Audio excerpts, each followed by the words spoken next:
Hello mga idol, please like, share and subscribe for more novel stories to uploads. Diyos ng Digmaan, JC Entertainment. Kabanata 741 hanggang Kabanata 750. Kabanata 741. Inis ka ni Fabian ang silid, at nang makita niya ang kanyang anak, nabigla siya. Sino si Jack? How dare you keep my son from leave? Si Jack ay hindi mapakali nang makita niya ang bagong kumpanya na naglalakad patungo sa kanila habang siya ay naglalagay ng isa pang bola. Marahan niyang inilagay ang cue stick sa mesa at sinabing, "Ikaw ang pinuno ng pamilya Turner." "Oo." "1 bilyon ang natalo ng iyong anak sa laro natin ng bilyar, at kalahating bilyon lang ang kasama niya." Siya ay natalo sa laro at, mabuti, ang mga natalo ay kailangang magbayad. Hindi ko siya hahayaang umalis hanggat hindi niya nakuha ang natitirang pera niya sa akin. Binata. Hindi mo ba iniisip na lumalampas ka sa pagtaya ng 100 milyon sa isang laro? Si Fabian ay may namumuong ngiti sa kanyang mukha habang idinagdag. Bukod doon, ikaw pa ang nagsinungaling sa anak ko na hindi ka marunong maglaro ng bilyar at tumaya siya ng napakalaking halaga dahil doon. Sigurado ka bang deserve mo ang 1 bilyon? Nagkibit balikat lang si Jack. Master Turner, sana masuri mo ang sitwasyon bago magsabi ng isang bagay. Hindi ako nagsinungaling sa iyong anak o nilinlang siya para paglaruan ako, ngayon lang talaga ako natutong maglaro. Bukod pa riyan, ang anak mo ang gustong manalo sa akin kaya siya ang nagudyok ng kompetisyon sa pagitan namin. Tumigil muna si Jack bago siya idinagdag. Kung hindi niya balak manalo ng pera mula sa akin, paano siya matatalo sa laro? Sa sandaling ito, ang binata sa tabi ni Fabian ay humakbang pasulong at sinabing, "Tito, huwag pansinin itong lalaking matalas ang dila. Dapat nating itigil ang pakikipag-usap sa kanya. Bigyan natin siya ng kalahating bilyon kung gusto niya ito ng husto. Aalis pa rin kami kasama si Young Master Turner kung ayaw niya." Tumanggaw si Fabian. May punto ka, Cadmus Sanders, wika niya. Hindi namin maaaring pretuhin ang taong ito ng ganoong mga pagbati. Isang surge of relief ang bumalot kay Leo nang marinig ang pangalan ng binata. "Kuya Cadmus. Ikaw si Kuya Cadmus. Mahal ko. Hindi kita nakilala dahil ilang taon na ang nakalipas mula noong huli tayong magkita. Nabalitaan ko na sumali ka sa hukbo at nakatanggap ng karangalan na titulo. Ikaw ay isang marshal, tama? Kailan ka dumating?" Napangiti si Cadmus. "Matagal na, kuya. Wala pang 1 oras na nandito lang ako sa bahay mo at hindi ko alam na magkikita tayo sa ganoong sitwasyon." Puminto siya saglit bago siya sinigurado, "Huwag kang mag-alala. Ang iyong kapatid na Cadmus ay narito, at ito ay itinuturing na nagbibigay sa kanya ng mukha na bigyan namin siya ng kalahating bilyon. Kung tutuusin, hindi namin siya binubuli dahil mas malakas kami. Delusional siya kung gusto pa niya ng bilyon. Isang marshal." Nakangiting bulalas ni Jack pagkatapos niyang marinig ito. "No wonder masyado kang confident. Isa kang marshal." Umiti si Timothy kay Cadmus at sinabing, "Hindi ko alam na isa pala talagang marshal si Young Master Sanders. Naiinggit ako sa iyo para sa pagkakaroon ng titulong ito sa murang edad." Tinignan niya si Jack ng masama. "Mas magaling ka sa isang partikular na tao sa kwartong ito. Napakayabang niya bilang pinunong commander at hindi niya ako binigyan ng kahit katiting na paggalang." Natuwa si Cadmus nang marinig niya ito. Nakangiting nagsalita siya kay Timothy, "Siguro si Young Master Drake ito, ang pinakamatandang Young Master ng pamilya Drake. You look very striking. Uminom tayo kapag naayos ko na ang usapin dito." "Sige. Ako na magbabayad ng drinks natin. Pagkatapos ng lahat, ang Eastfield na ito, at dapat kong ipakita ang aking mabuting pakikitungo bilang iyong host." Tumawa si Timothy, halatang natutuwa. Ang kanyang ama at kapatid na babae ay gumastos ng napakaraming pera upang kumapit kay Jack kahit na siya ay isang pinunong commander lamang. Naniniwala si Timothy na siya ang mas mahusay habang siya ay nagtatatag ng isang koneksyon sa isang taong may mas mahusay na katayuan, isang marshal, mas maaasahan kaysa kay Jack. Kabanata 742. Nagustuhan ni Fabian ang narinig niya mula kay Timothy, at isang masayang ngiti ang nakaplaster sa kanyang mukha habang sinasabi niya, "Young Master Drake, masyado kang mabait. Ako dapat ang magpakita sa iyo ng hospitality bilang pasasalamat. Balita ko pinaalis mo ang bodyguard na ito para sa anak ko. Paano ko masusuklian ang iyong kabutihan? Tawang-sawa sa kinikilos ng mga lalaking ito, sumigaw si Jack, sino ang nag-host na mamaya ay walang kinalaman sa akin. Dapat mong ilipat sa akin ang pangakong 1 bilyon bago ako mawala ng pasensya. Taglit na natigilan si Cadmus sa katapangan ni Jack, ngunit agad din itong nawala habang nakangisi. Young man, masyado kang madaldal. How dare you speak to us like that after mong malaman na marshal ako? Mayabang natawa ni Jack. Bakit ako magiging magalang sa isang marshal na hindi matukoy ang tama sa mali? At marshal ka lang. Hindi ka karapat-dapat na tretuhin kita ng magalang. Mahal ko, napakatigas ng ulo mo. Mahigpit na kinuyam ni Cadmus ang kanyang mga kamao at ngumisi. Kung ganoon, tingnan natin kung mas matigas ang ulo mo kaysa sa mga kamao ko. Agad siyang humakbang at sumugod kay Jack, sa kanya mismo ang una nitong itinutok. Nawala ang ngisi ni Jack sa kanyang mukha nang makitang sumulpat ang lalaki sa kanya. Nanunuya, mahigpit na ikinuyom ni Jack ang kanyang mga kamao at itinutok ang isang tama kay Cadmus. Nagulat si Cadmus nang hindi man lang nagtangkang umiwas si Jack. Hindi siya umiiwas sa atake ko. Siyempre, hindi nagtagal ang kanyang pagkagulat bago bumalik ang kanyang ngisi. Hindi rin umaatres si Cadmus habang patuloy na sinisingil si Jack. Nagsalpukan ang kanilang mga kamao sa isa't isa, at ang matinding kapangyarihan na nagmula sa magkabilang kamao ay nagbuga ng malakas na puwersa na maririnig para marinig ng lahat. Ano? Ramdam ni Cadmus ang nakakakilabot na puwersa sa likod ng suntok ni Jack nang magsalubong ang kanilang mga kamao. Nakabuka ang mga mata at bibig sa gulat, ang puwersa ay nagpa-atres sa kanya ng ilang hakbang bago siya makabangon. Nagulat ang lahat nang makita nila si Jack na nakatayo doon, nakaugat pa rin, hindi natinag. Sa kabilang banda, umusad ng ilang hakbang si Cadmus pagkatapos ng kanilang impact. Imposible, umiling si Cadmus sa hindi makapaniwala. Ang isang punong commander ay hindi magkakaroon ng ganoong kapangyarihan. Hindi sumuko, muli siyang sumugod kay Jack, halos ginagamit niya ang lahat ng kanyang kapangyarihan sa pagkakataong ito.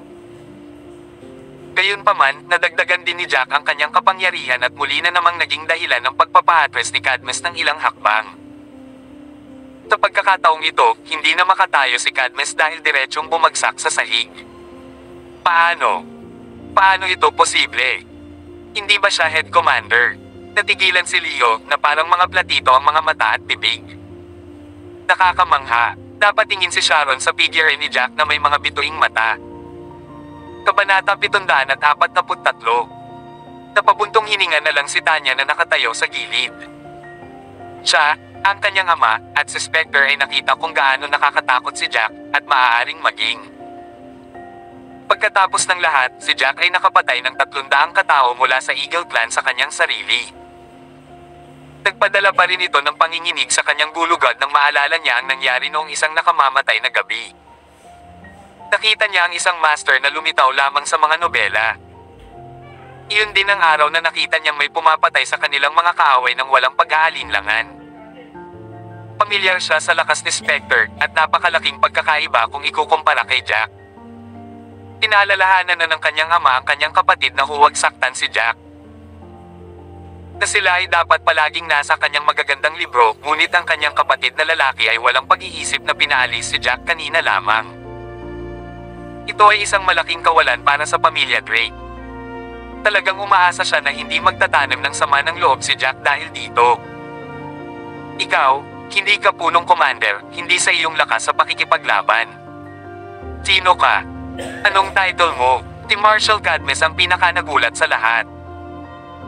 Malaki ang tiwala niya sa sarili niyang lakas, ngunit mas malakas ang kapangyarihan ni Jack kaysa sa kanya kahit na ginamit niya ang lahat ng kanyang kapangyarihan para salakayin si Jack. Ayaw gamitin ni Cadmus ang kanyang ultimate skill. Pakiramdam niya ay hindi niya kayang ipanalo ang taong ito sa harapan niya. Nagkibit balikat si Jack. Sino ako? Isa lang akong manugang nakasal sa pamilya Taylor. Isa lang akong mabahong sundalo tulad ng sinabi niyang Master Leo, no? Kailangan niya lang akong bayaran ng kalahating bilyon at humingi ng tawad sa akin ng taos puso. Pero dahil tinawag niya akong mabahong sundalo, ayun. Nasira ang mood ko. Taglit na huminto. Pagkatapos ay idinagdag niya ng may diin sa bawat salita. Dahil dyan, hindi ako tatanggap ng anumang halagang wala pang 1 bilyon. Nagdilim ang ekspresyon ng mukha ni Cadmus nang marinig ang paliwanag ni Jack. Tumingon siya at malamig na tumingin kay Leo. Kuya, anong sabi mo? Isang mabahong sundalo. Kaming mga sundalo na nag-alay ng aming buhay para kay Daxia ay napakababang tao sa iyong paningin. Kuya, ako. Hindi kita sinasadya. Isa kang marshal. Jack ang ibig kong sabihin. Agad namang ibinaba ni Leo ang ulo at nahihiyang nagpaliwanag. Tahalip na sundan si Jack, mamaling si Cadmus para sampelan si Leo ng buong lakas. Ang sampal na ito ay para sa lahat ng mga sundalong namatay sa larangan ng digmaan. Kung maglakas loob kang magsabi ng mga salitang mababa ang tingin sa aming mga veterano, huwag mo akong sisihin sa pagiging walang awa. Kuya, ako, pasensya na. Nakaramdam ng mali si Leo. Inangat niya ang ulo niya at gustong makipagtalo kay Cadmus, ngunit agad siyang natakot nang makita ang nakakatakot na ekspresyon ni Cadmus. Cadmus, bakit? Tumingin si Fabian kay Cadmus at hindi nakaimik. Hindi mahalaga na ang kanyang anak ay natalo sa mga laro. Ang kanyang anak na lalaki na tinatawag na Jack ay isang mabahong sundalo. Naintindihan niya ngayon kung bakit tumanggi ang lalaking ito na bigyan ng mukha siyang Master Drake at iginiit na makakuha ng 1 bilyon mula sa kanyang anak. Tito, hindi kita matutulungan dito. Mas maganda kung aayusin niyo ito ng mag-isa. Naglakad si Cadmus sa kabilang panig, kinuha ang kanyang sigarilyo, at nagsimulang manigarilyo mag-isa. Marami na siyang pinagdaan ng sitwasyon sa buhay at kamatayan para makamit ang titulong mayroon siya ngayon. Ngunit hindi niya nakita ang marami sa kanyang mga kapatid na namamatay sa kamay ng kanilang mga kaaway. Dahil dito ay hindi niya matitiis kung may tumawag sa mga veterano na mabaho at walang silbi na mga sundalo. Sa kanyang palagay, ang komportabling buhay na tinatamasa ng mga taong ito ay ipinagpalit ng dugo ng mga sundalong ito. Hindi sila mababawasan ng tingin. Ang mga sundalong nahulog sa labanan ay agrabyado kung narinig nila ang mga salitang iyon mula sa mga buhay. Hindi nakaimik si Fabian. Umiti lang siya kay Jack at aminin ang pagkatalo. Young Jack, ang nangyari ngayon ay tiyak na pagkakamali ng anak ko at humihingi ako ng tawad sa iyo. Gayunpaman, sobra na ang 1 bilyon at isa lang kaming third class na aristokratikong pamilya. Magiging malaking pressure para sa amin na makabuo ng 1 bilyon. Maaari ba tayong sumang-ayon sa halagang 800 milyon?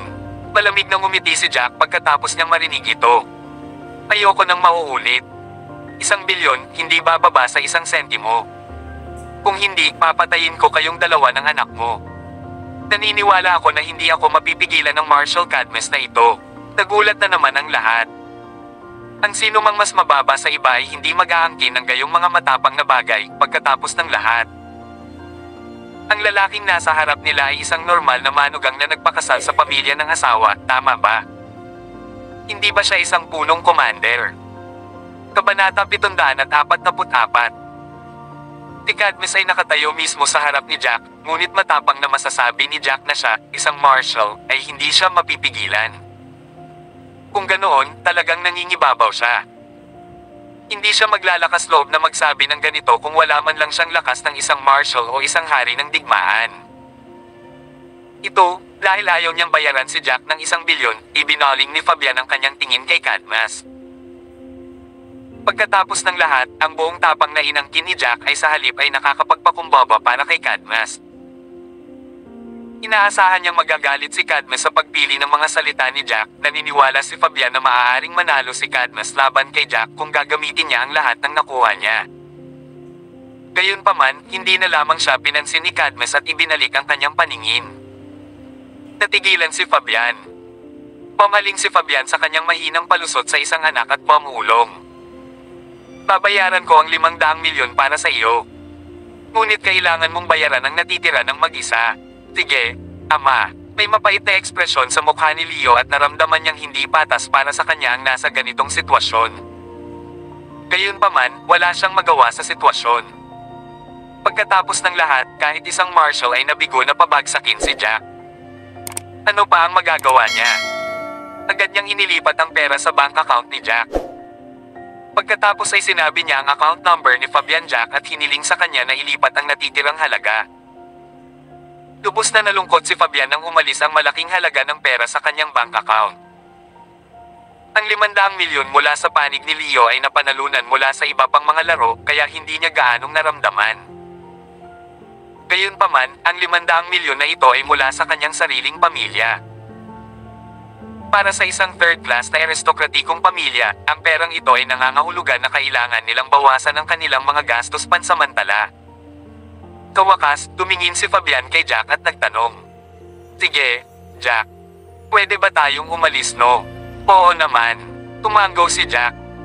Dahil nabayaran mo na ang pera, hindi ko na kayo kailangan. Tinawian ni Fabian ang kamay kay Jack na may malungkot na ekspresyon. Magkikita tayong muli. Pagkatapos ay lumingon siya para tawagan sina Timothy, Leo at ang grupo ng mga kaibigan nila. Young Master Drake, Young Masters, sumama ka sa akin. Payagan akong mag-host sa iyo dahil lahat kayo ay kaibigan ng aking anak. Sige. Sa kabila ng kanyang sagot, si Timothy ay may madilim na ekspresyon sa kanyang mukha. Tinitigan niya si Jack saglit bago lumabas kasama si Fabian at ang iba pa. Nasa ulirat pa rin siya nang lumabas sila ng mall. Hindi ba head commander si Jack? Paano naging posible na kahit na si Marshal Cadmus ay hindi makakaya sa kanya? Posible kayang tama ang inakala ng kanyang ama. Isa ba siyang King of War na ayaw ilantad ang tunay niyang pagkatao? Nagsimula siyang magsisi sa kanyang ginawa habang naglalakad siya palabas. Kung si Jack ay tunay na hari ng digmaan, ang pagpapaputok kay Jack ay tiyak na magagalit sa kanyang ama. Kabanata 745. Hindi napigilan ang kanyang mga tanong, kalaunan ay nagtanong si Leo, Marshal Cadmus, ganoon ba talaga kalakas si Jack, o pinili mong sumuko? Dapat mayroon kang ilang talagang makapangyarihang mga galaw sa boxing na hindi mo pa ginagamit, tama? Hindi ako naniniwalang matatalo ka kung ginamit mo ang buong lakas mo doon. Ang lalaki ay walang anuman kundi ang kaunting lakas, tama ba? Ang lakas ng taong ito ay hindi mahuhulaan. Hindi ako sigurado na mananalo ako kung lalaban talaga ako sa kanya. Dapat tingin si Cadmus sa ikalawang palapag kung saan naroon ang billiard hall. Tinimulan niyang humitit muli ng kanyang sigarilyo at idinagdag, naiintindihan ko siya, bagaman. Naiintindihan ko ang kanyang pag-uugali at kung bakit niya ginawa iyon pagkatapos magsalita ang pinsan na si Leo tungkol sa mga sundalo at veterano. Ikaw. How does you agree to 100 million sa bawat laro? Bakit hindi mo naisip kung bakit siya madaling sumang-ayon sa isang mapanganib ngunit mataas na ani na sugal? Naisip mo ba ang kahihinatnan kung matalo ka sa mga laro? Si Fabian ay nagngangalit ang kanyang mga ngipin at tumingin sa kanyang anak na may pagkabigo. Matapang na nagsalita si Leo, I did thought about it. Akala ko sinasadya niya akong takutin at naisip kong hindi ako papayag sa mungkahi niya. Bukod doon, wala akong ideya na matatalo ako ng 10 laro ng magkasunod. Sa husay ko, mahirap para sa kanya na manalo man lang ng 5 laro mula sa akin. Akala ko ang pera na mayroon ako ay higit pa sa sapat, ngunit sinong mag-aakalang, hindi bale na. Ang taong ito ay napakahusay at isang taong hindi natin kayang masaktan. Isipin na lang natin na isang masamang araw para sa atin. Napabuntong hininga si Fabian at tumingin kay Young Master Drake. Young Master Drake, itong bodyguard mo ay talagang malakas, wika niya, at ang kanyang pagkagulat ay sinamahan ng kanyang mga salita. Hindi ko akalain na magiging ganoon siya kay Tikot. Gayunpaman, hindi ko rin alam na magiging matapat kang tao sa iyong mga kaibigan. Pinalis mo ang napakalakas na bodyguard para sa anak ko. Napaawang ang sulok ng bibig ni Timothy. Bakit niya tatanggalin si Jack kung alam niya kung gaano siya kalakas? Pilit lang ngumiti si Timothy sa sitwasyong ito. Ano ang dapat kong sabihin? Ako ay napakatapat na tao sa aking mga kaibigan at mayroon akong magandang relasyon kay Young Master Leo. Paano ko pipiliin ang bodyguard ko kaysa sa kanya? Si Jack ay napakalakas, ngunit hindi niya ako nirerespeto at binalikan niya ako. Medyo matagal-tagal na rin akong may sama ng loob sa lalaking iyon. Para patunayan na tama ang sinabi niya. Idinagdag pa niya, hindi lang siya bihira pumasok sa trabaho, pero madalas din siyang late sa trabaho. Bukod doon, palagi niyang kasama ang kapatid ko at si Yvonne, kahit na mas malapit siya sa kapatid ko. Sa tingin ko hindi siya nagtatrabaho para sa trabaho, kung alam mo ang ibig kong sabihin. Nandyan siya para sa kapatid ko, I bet. Talaga. Kailangan mong mag-ingat sa mga taong tulad nito. Ang pagpapatalsik sa kanya ay isang magandang pagpipilian. Agad namang pumayag si Leo sa kanilang sinabi. Si Jack ay isang manugang na nagpakasal sa pamilya Taylor. Gaano kaya ang isang lalaki na magpakasal sa pamilya ng kanilang asawa? Para sa akin, mahina lang siya, at may asawa na rin siya. How dare he go after Miss Tanya? Aling bahagi niya ang mukhang karapat-dapat para sa iyong kapatid? Tama na, sabi ng isa sa mga kaibigan ni Leo. Ang taong ito ay naghahangad ng isang bagay na hindi niya makukuha. Bakit hindi niya tinitingnan ang sarili sa salamin? Hindi siya karapat-dapat na makasama ang kapatid mo. Well, hindi ko alam kung ano ang gagawin ko dyan. Babae kasi ang kapatid ko, at gusto ng mga babae ang mga lalaking malalandi. Baka naman nilagyan siya ng butter-up ni Jack. Iyon ang magpapaliwanag kung bakit siya matigas ang ulo sa paninindigan kay Jack, ang sagot ni Timothy. Oo, dapat napakalandi nitong lalaking ito. Kung hindi, bakit kakampihan din siya ni Miss Sharon? Sa tingin ko ay nabulag siya sa kanya kaya nahuhulog siya sa isang taong ganoon. Isa lang siyang piping teenager, walang ingat na lalaki. Tumango si Leo. Siya ay labis na hindi nasisiyahan tungkol dito mula pa noong una. Ang tingin niya sa kanyang sarili ay isang medyo gwapong lalaki. Magiging maganda ang araw niya kung mahulog ang loob ni Miss Sharon sa kanya, o kung siyang Master Drake ang magpapatayo sa kanya at sa kanyang kapatid na babae, Tanya. Hindi niya akalaing mahuhulog ang parehong magagandang babae sa isang sundalong nagpakasal sa pamilya ng kanyang asawa. Iyon mismo ay isang malaking dagok kay Leo. Kabanata 746. Pagkaalis ni Timothy at ng iba pa sa bulwagan, lumingon si Jack sa mga babae at sinabing, dapat na tayong umalis. Kahit na natanggal ako, magkaibigan pa rin kaming lahat. Pauwiin ko na kayo, Jack. Ngayon lang nagsalita si Kuya dahil sa galit. Gusto mo na talagang umalis ng ganun-ganun lang. Ang nag-aatubili na si Tanya ay patuloy na kinukumbinsi si Jack kahit na siya ay malinaw na sandali ang nakalipas. Si Yvonne, ang kanyang pinsan, ay nag-aatubili din. Jack, kailangan mong pag-isipang mabuti.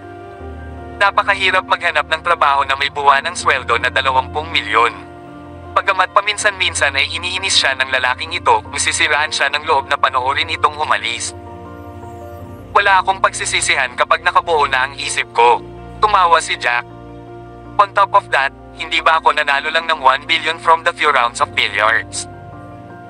Kailangan kong magtrabaho ng ilang taon bago ako kumita ng 1 bilyon, di ba? Wala nang masabi si Tanya at ang iba nang magdesisyon si Jack. Though, parang kumikinang ang mga mata ni Sharon. Jack, ngayong wala kang trabaho. Bakit hindi ka magtrabaho bilang bodyguard ng pamilya ko? Maaari kitang bigyan ng buwan ng sweldo na 50 milyon. Wala kang kailangang gawin maliban sa samahan at kausapin ako araw-araw. Paano yun tunog? Tinatanya at Yvonne ay nasa loob ng mukha, masyadong halata ang intensyon ni Sharon. Ayaw niyang magtrabaho si Jack doon. Gusto niyang makasama ito para magkaroon sila ng panahon para bumuo ng relasyon. Ikaw, natigilan si Jack at tinusok ang noo nito gamit ang daliri. Hindi ako magtatrabaho sa iyo kahit 100 milyon ang buwan ng sweldo. Delikado talaga kung gagawin ko. Para kang nagpapadala ng tupa sa yungib ng tigre. Ano ang ibig mong sabihin, nagpapadala ng kordero sa yungib ng tigre? Tinasabi mo ito na para akong isang pervert. Itinikom ni Sharon ang kanyang napakasarap na bibig na bigla sa piniling salita ni Jack. Umalik na tayo, kailangan kong umuwi ng maaga. Umiti si Jack at nagpatuloy sa pagsasabing, I earned 1 billion today. Tapat na ang magdaos ng birthday party para sa asawa ko, di ba? Hindi nagkaimik si Tanya at ang iba pa. Ang lalaking ito ay nakakuha ng 1 bilyon ng ganoon lang ang mga tao mula sa pamilya Turner ay dapat na galit ngayon. Pagkatapos niyang pauwiin ang mga babae, umuwi na si Jack. Si Tanya, pagpasok sa kanyang tirahan, ay agad na hinanap si James pagkaalis ni Jack. Nakikipag-chat si James kay Spectre at sa iba pang masters ng Drake family nang lapitan siya ni Tanya. Oh, hindi ka ba umalis kasama ang iba para sa ilang oras ng paglilibang? Nakabalik ka ng maaga, tanong ni Drake na may ngiti sa labi. Pare, galit na galit ako. Talagang ginagalit ako ni Timothy. Kabanata 747. Umupo si Tanya na nakakunot ang noo. Nagsugal na naman ba ng bilyar ang tanggang yun? Agad na nawala ang ngiti sa mukha ni James at napalitan ng ngisi. Ang kanyang anak ay naging lalong hindi mapagkakatiwalaan sa huli. Si Timothy ay nakikipagkulitin kay Young Master Leo at napapabayaan ang kanyang trabaho. Wala akong pakialam kung ilang billiards games ang gusto niyang tayaan. Lumabas kami kasama si Jack para mag-enjoy sa billiards ngayon, ngunit si Young Master Leo ay nagdulot ng gulo sa amin. Hindi lang tumanggi si Timothy na tumayo sa panig ni Jack, ngunit pinalis pa niya si Jack sa kabila ng aking panghihikayat at babala. Ngayong wala na si Jack, halos tiyak na hindi na siya babalik. Namumula sa galit si Tanya habang nagsasalita, kahit na ang kanyang madaling kaibig-ibig na mukha ay nagpakyot sa kanya kahit na siya ay galit. Tinatanggal, nagdilim ang mukha ni James nang marinig ito. Anong nangyari? Bakit sinibak ng lokong ito si Jack? Sabihin mo sa akin ang lahat. Tumanggo si Tanya at sinabi sa ama, kay James ang lahat ng nangyari. Galit na hinampes ni James ang mesa. Yung bastos. Tinabi ko sa kanya ng maraming beses na si Jack ay higit pa sa isang regular na sundalo, na siya ay hindi bababa sa isang hari ng digmaan. Tinabi sa kanya na ito ay pinakamahusay para sa amin na maging sa kanyang mabuting biyaya. Ngayon galit ako sa kanya dahil pinalis niya si Jack. Pumayag ka, padre. Si Master Turner ay nagdala ng isang marshal kasama niya upang hamanin si Jack, ngunit sa huli ay umamin sila ng pagkatalo nang matuklasan nilang ang marshal ay hindi katugma kay Jack. Sa huli, kailangan nilang bayaran si Jack ng $1 bilyong. Kung kahit isang marshal ay walang kalaban-laban kay Jack, siguradong King of War siya. I wonder kung ilan ang mga bituin niya. Napabuntong hininga si Spectre na may pagkasimangot sa mukha. Si Jack ay isang taong nagtataglay ng dignidad at hindi sumasalungat sa sarili niyang mga salita. Ngayong pinalis na siya ni Young Master Timothy, imposibleng hilingin siyang bumalik. Ano ang iniisip ng ating Young Master nang pumanig siya kay Leo Turner? Hindi mabuting tao yan, sabi ng isa pang medyo may edad na lalaki na nakakunot ang noo. Gayunpaman, sigurado akong mapagbigay na tao si Jack at hindi magtatanim ng sama ng loob sa maliit na isyu. Isang malaking kawalan para sa amin na nagpaputok kami ng napakahusay na manlalaban. Si Jack ay isa ng A-kind. Walang nakakaalam kung ano talaga siya dahil itinatago niya ang kanyang pagkakakilanlan at kapangyarihan. Akala nating lahat ay isa lang siyang head commander. Ang isa pang matanda ay nagsimulang ngumiti ng mapait. Tiyak na hindi siya tatanggalin ni Timothy kung unang nangyari ang laban. Safe to say, naisip ng ating Young Master na si Jack ay tumalsik ngunit walang kagat bago niya nasaksihan ang kanyang kapangyarihan. Nagdilim ang ekspresyon ni James. Ang pag-uusap tungkol dito ngayon ay hindi nakikinabang sa amin. Maraming tao dyan na gustong manatiling low-key. May naalala siya at nagtanong. Alam mo ba kung bakit hiniling sa pamilya Taylor ilang taon na ang nakararaan na magpadala ng isang binata para sumapi sa hukbo? Kumunat ang noo ng matanda. Hindi ako masyadong malinaw sa nangyari noon. Ngunit ang alam ko ay hiniling sa pamilya Taylor na magpadala ng isang kabataang lalaki na mas matanda sa 18 taong gulang upang sumapi sa militar. Sa oras na iyon, alam ng lahat na si Ivan Taylor lang ang nakakatugon sa kinakailangang ito. Umiti ng mapait ang matanda. Walang nakakaalam na si Old Master Taylor ay maaaring maging isang calculative na tao. Natagpuan niya si Jack at pinakasalan niya ito kay Selena.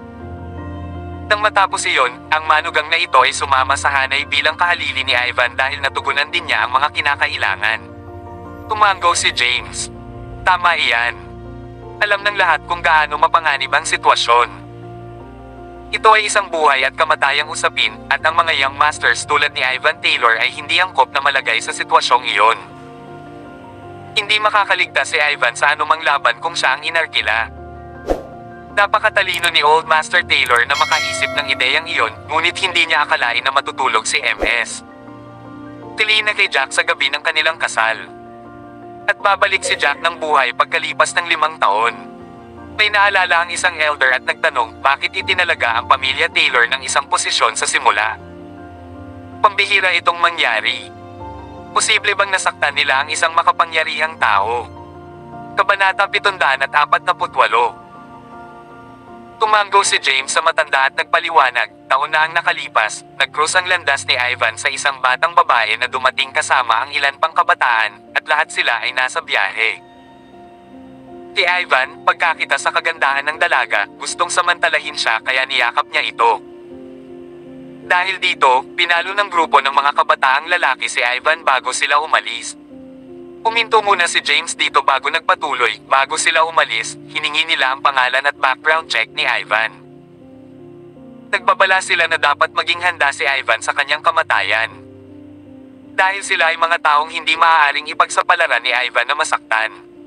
Hindi maitago ni Specter ang pagkagulat nang marinig niya ito at pamulong, sino sila? Ganyan sila kalakas na kaya nilang magtalaga ng isang partikular na tao sa panahon ng pangangalap ng hukbo. Dapat tingin din si Tanya sa ama at halatang interesado sa bagay na ito. Narinig lamang nila ang balita na ang pamilya Taylor ay nakasakit ng isang tao at ang mga recruiter ay nagtalaga ng kahilingang ito sa kanila. Sa kabutihang palad, ang grupo ng mga tao ay hindi partikular na nagbanggit ng mga pangalan. Kung hindi magkakaroon ng pagkakataon si Old Master Taylor na gumawa ng paraan sa paligid nito. James continued saying, I'm not very sure about the exact situation, but I do know that they're from Gin City. Mayroong 10 pangunahing pamilya doon, lahat ay nakakatakot. Hawak nila ang karamihan sa mga ari-arian at kapangyarihan sa Daxia at matagal nang umiiral. Ang kanilang kapangyarihan ay walang hanggan. Hindi nakapagtataka, biglang natauhan si Specter. Maaaring madaling ayusin ang isyo kung sinaktan ni Ivan ang mga tao mula sa ibang lugar dahil madali itong mareresolba gamit ang pera. Tough luck na na-offend ni Ivan ang mga taga Gin City. Tinabi ng matanda, itinuring na katanggap-tanggap ang parusang ito. Nagtalaga lang sila ng posisyon sa pamilya Taylor at hindi nagpadala ng team para lipulin ang buong pamilya. Iyon ay medyo maawain sa kanilang panig. Pinag-isipan ito ni Tanya at sumagot, mabuti na lang at medyo malayo kami sa Gin City. Ang grupong iyon ng mga tao ay dapat na nagtalaga ng isang posisyon sa pamilya Taylor ngunit hindi nagabala sa pag-follow up tungkol sa bagay na iyon. Kung alam nila na ang pamilya Taylor ay nakahanap ng manugang na nagpakasal sa kanilang pamilya bilang kahalili ni Ivan, baka nagpatuloy pa sila sa paggawa ng gulo sa pamilya Taylor. Umiti ng mapait si James.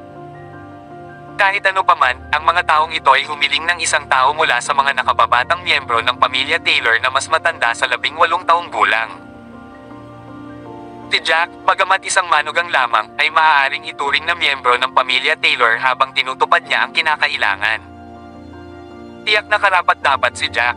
Nakangiting sagot ni Specter, kakaiba ang titulo ng manugang nakasal sa pamilya ng asawa. Maaari siyang maging miyembro ng pamilya Taylor kung pilit nilang sasabihin iyon. Kung hindi, maaari lang siyang ituring na kalahating miyembro ng pamilyang Taylor. Whatever it is, this matter happened 5 years ago. Baka nakalimutan na ito ng mga kabataan noon pa man. Baka isipin pa nila na namatay si Ivan sa larangan ng digmaan. It's been 5 years, so I don't think they will continue pursuing this matter, patuloy ni James. Sa kabutihang palad, medyo malayo kami sa Gin City, at hindi marami sa mga tao nito ang pumupunta at bumisita sa lugar na ito. Under normal circumstances, kumita na lang tayo at mamuhay ng mapayapa. Malalim ang iniisip ni Tanya bago niya tinanong si James, na-offend ba ng pamilya Taylor ang isa sa 10 pangunahing pamilya mula sa Gin City? Talagang kapahamakan iyon. Umiti ng mapait si James. Hindi ko alam ang mga detalye, kahit na alam ko na nasaktan nila ang isang tao mula sa Gin City. Nobody knows if it's one of the 10 major families, wika niya, na sinundan ng buntong hininga. Bibigyan ko ang kapatid mo ng mabigat na parusa ngayong gabi. Dahil hindi siya nakatutok sa kanyang trabaho, ibibigay ko sa iyo ang mga bagay sa South City Group. Kabanata 749. Ako. Kumunat ang noo ni Tanya nang sabihin ni James na gusto niyang mag-manage siya ng isang malaking proyekto. Paanong posible iyon? Ama, hindi ko na may enjoy ang sarili ko kung gagawin ko ito. Bata pa ako. Pinakamabuting ipaubaya ito kay Timothy. Ipaubaya mo sa kanya. Panunuyan ni James. Mawawasak ang aming pamilya sa loob ng ilang araw kung patuloy siyang malulugi sa mga laro sa bilyar. Bihira kong pansinin ang mga bagay na ito. Ngunit sinuri ko ang mga account ng aming kumpanya ilang araw na ang nakakaraan at napansin kong marami sa aming mga kumpanya ang nalulugi sa mga buwang ito. Ang ilan sa mga proyekto ay na-hold dahil hindi napirmahan ng iyong kapatid ang mga dokumento sa oras. At nagbabayad kami ng mga parusa dahil hindi namin matatapos ang mga proyekto sa loob ng limitasyon ng oras. Nalulugi tayo. Galit na galit si Tanya nang marinig ito. Paanong posible iyon? Kung ganoon, sumobra na si Timothy. Sa wakas ay napagtanto niya na ang kanyang kapatid ay talagang wala sa kamay at na hindi lamang ito nang gugulo. Si Tanya, na nakakunot ang noo, pagkatapos ay nagsabi, pero ama, ang South City Group ay isa sa pinakamalaking grupo ng aming pamilya. Tiyak na magagalit si Timothy kung ipapasa mo ito sa akin. Nanggaling ang dismayadong ingay mula kay James. Bakit kailangan kong pakialaman ang kaligayahan niya? Hindi naman natin hahayaang sirain niya ang negosyo ng buong pamilya Drake, di ba? Ginawa ko na ang aking obserbasyon. Pagamat mahilig kang mamili, napamahalaan mo ng maayos ang maliliit na negosyong ibinigay ko sa iyo, at nakakuha ka ng kaunting pera sa loob ng taong ito. You have my daughter, at hindi ako makakampi kay Timothy dahil lang sa anak ko siya. Tumango rin si Specter. Ganito gumagana ang mundo, ang mga may kakayahan ay dapat koronahan. Kung talented talaga si Miss Tanya, dapat pahalagahan mo.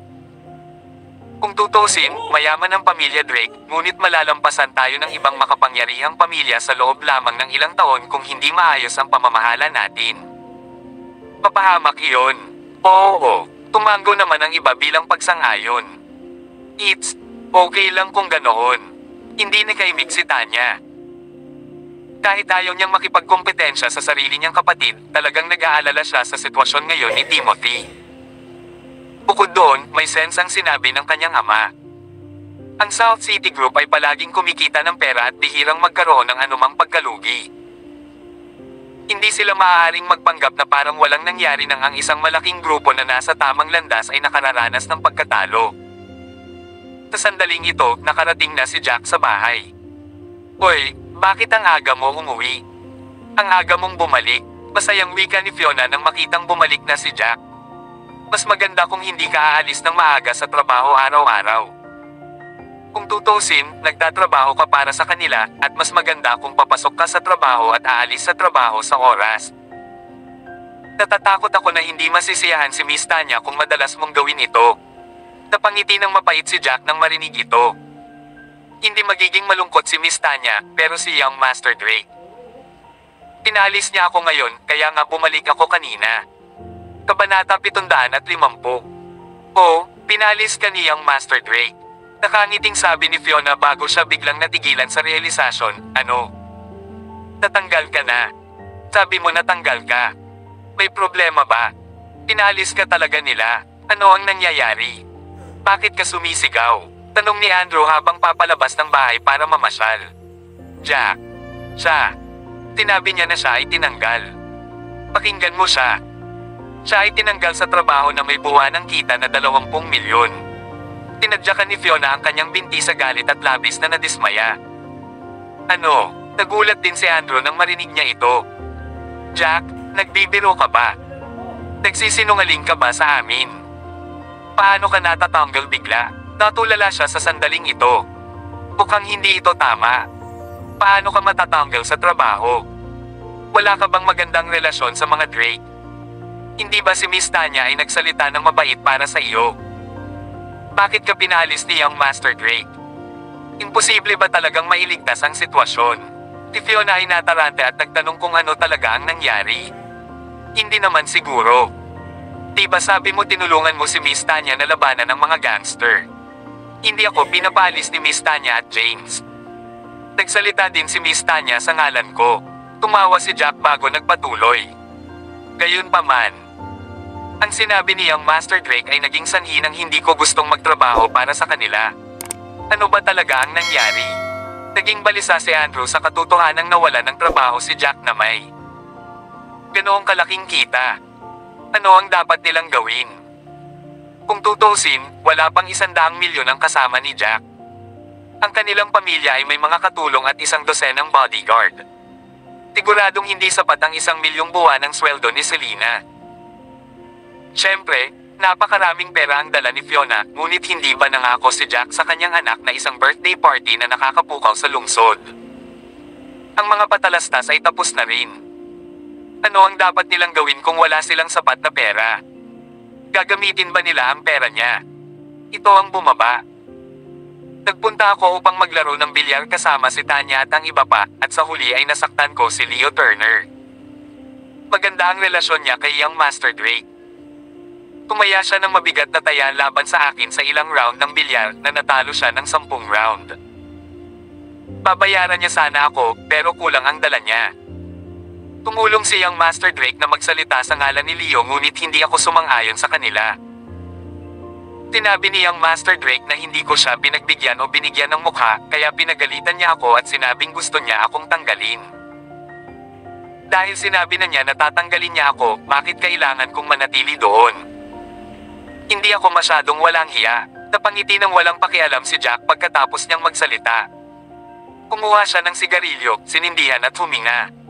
Ikaw, gusto mo ba kaming patayin? Galit na galit si Fiona. Natural lang na magalit si Young Master Drake kapag tumulong siyang magsalita sa ngalan ng kaibigan niya at ayaw mo siyang bigyan ng mukha. May utang lang sa iyo ang kaibigan niya, kaya bakit ka nagpumilit na hingin ito? Huwag lang kunin ang pera ng taong iyon kung wala siyang sapat. Bakit ang tanga mo na hindi mo ipinagkit kay Young Master Drake ang kanyang dignidad? Tama iyan. Hindi ko akalain na magiging ganito kakatanga. Ito ay isang taya lamang, magkano ang maaari mong mawala mula sana? Kahit na matalo ang taong iyon ng 10 sunod-sunod na laro, hindi ito malaking pera. Mayroon kang buwan ng sweldo na 20 milyon din. Inampis ni Andrew ang hita niya sa galit. Napakunot ang luho ng 2 babaeng bodyguard ni Jack nang marinig ang usapan na ito. Hindi napigilan ng isa sa kanila ang paglakad patungo kina Fiona at Andrew. Tito, Auntie, hindi ako makatiis kapag sinasabi ng kabilang partido ang mga ganitong bagay tungkol sa aming Panginoon. Dahil pinalis na nila siya, paano siya magpapatuloy sa pagtatrabaho bilang mga bodyguard nila nang walang kahihiyan? Lumapit din ang ibang bodyguard at sinabing, tama. Ang swerte nila na ang aming amo ay nagtrabaho bilang kanilang bodyguard. How dare they fire him? Sobra na sila. Please subscribe and hit the notification bell for more novel stories. JC Entertainment.